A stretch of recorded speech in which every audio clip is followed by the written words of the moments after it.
klase po ngunyan.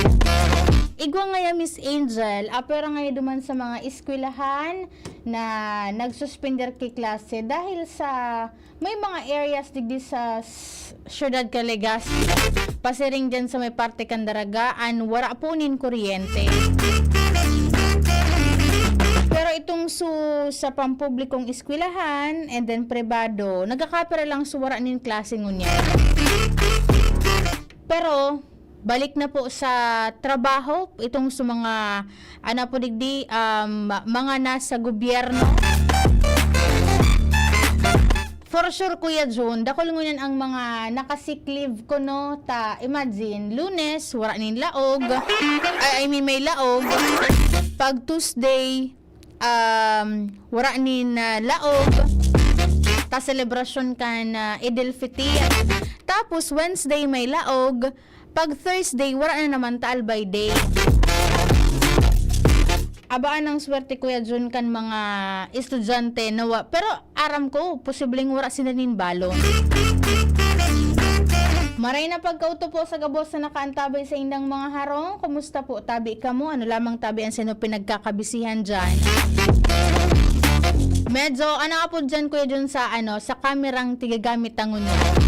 Mga sinauna pa, dahil may recording sa baba sa mga friends from Department of Agrarian Reform para sa indang programa ni na VP Henry. Antabayan nindo iyan. Ano lamang tabihan sa inyo pinagkakabisihan dyan? Bad may mga kamo, may mga friends kamo, kapamilya na nagtatrabaho po sa ibang nasyon. Nagpagiramdom kay po ang Department of Foreign Affairs para iniduman sa mga interesado, mga nasa mass media entities, election observers, monitors, pati na ang civil society partners. Nasagod sa aga na sana po Abril 5 maakseptar ang mga imbahada kan Pilipinas sa Manila Inanasyon de sa Kinaaban para sa accreditation kay itong mga nasabing mga organisasyon and grupo para po iyan sa gigibuhon na overseas voting sa 2025 national election. Sa ipigpaluwas na anunsyo kan DFA, an kay puan sa ng gibuhon, iyo po ang personal na magsumitir nin aplikasyon sa mga imbahada o kung daiman, day ka mo available na personal na magbisita po sa mga imbahada kan Pilipinas sa indong lokasyon. Hanapon nindo so email address na papaluwas ka iyan. Tanganing, duman na lang po nindo isumitir po ang nasabing application. And then sa Abril 13, Sunday iyan, digdi sa Pilipinas. Mapuuna po itong online voting kan mga rehistradong Pilipino sa abroad. And then madurar ang online overseas voting na iyan sa mismong Aldocan Perilian, May 12, 2025. Nagkaperang kembot na sana. Malaog na po ang bulan ni na Mayo. Malaog na Kuya Jun ang bulan kan Perilian. Pero duman sa mga mga kandidato dakol pang mga posters anday nakabugtak po sa mga ipigtalaan na common poster area kan Commission on Election. Dakol ang mga posters anday nakasunod sa ipinagtalaan na sukol kan komisyon. Kaya maghalat na lang kamo kan magiging action man, legal na action kan COMELEC sa mga masunod na aldaw. Sabi nga ni Ibaga, bilang leader ngaya po, masunod na leader, aspirante ka, tigo offer mo sa imong sadiri, sa imong serbisyo sa publiko. Po digdi dapat, ika po maging masinunod-sunod, maging ehemplo ka na dapat ika natusunod sa ley na ipigtatalaan po kan gobyerno, pati na manilain ng mga ahensya kan gobyerno.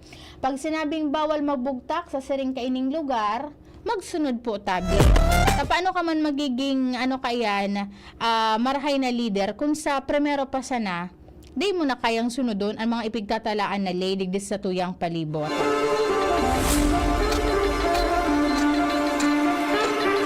Kaya may mga pangapudan kasi si Attorney Maria Juana Valesa, ang regional director kan COMELEC, sa iyang personal na Facebook account.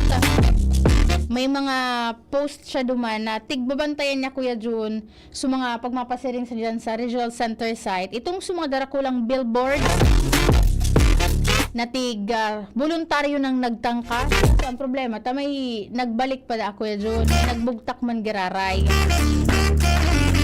Kaya just in case na kamuan na sa mga alalay nindo, sa mga nagbubugtakan mga campaign poster, nagbubugtak sa mga daiman designadong common poster area, may ipigpaluwas na bagakaayan before pa magpuunan karampanyahan, ipigpaluwas na po yan kan COMELEC Central Office itong listahan.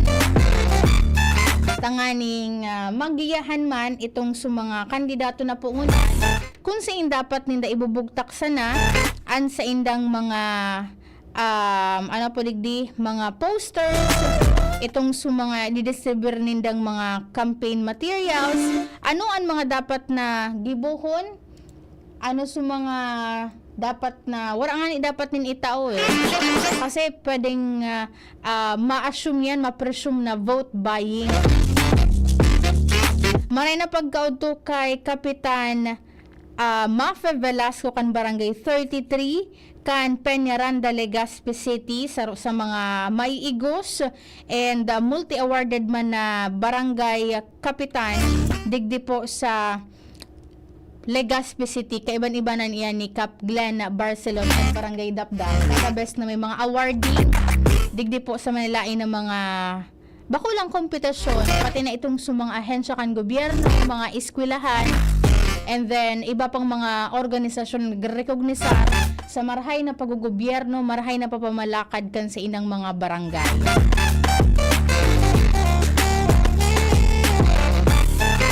Maray na pagkauto sa imo dyan na Nanay Mafe Velasco kan Barangay 33. And of course, dyan sa may parte, dyan Kuya Jun sa may parte kan Barangay Bitaano, dakol na ang mga commuters, dakol na mga nag-aaragi, ang nagrereklamo kan parong, lagi ka dyan Kuya Jun sa may Bitaano, kan parong kan su material recovery facility. Bata nga Miss Angel ngaya, harani ngaya iyan sa su Hepalay, su food, food lane na ibinalyo dyan po kan mga paratsenda. Dakol na mga commuters dyan ang nagreklamo dahilan bako ngaya marhayan na parong baysa nata sa mga masunod na aldaw. We will try to communicate duman sa kapitan, sa konseho, pati na po sa Office of the City Environment and Natural Resources. For sure, may piyagibo man sinda kaya ng mga lakdang tanganing makolekta ang basura po digdi sa tuyang pagkakot. Ang pagirumdum lang, magsunod duman sa polisiya bago pa idara sa mga material recovery facility. Siguruhon po tabi na nakasegregar sa mga nabubulok, di nabubulok, and then itong recyclable. Tanganing pagdarakan sa mga material recovery facility kan barangay. Pasil naman na maitatransportar pasiring po duman sa sanitary landfill kan syudad kan Legazpi, which is niyaw po dyan sa barangay Bangkarwana, Legazpi City. Good afternoon po, sister.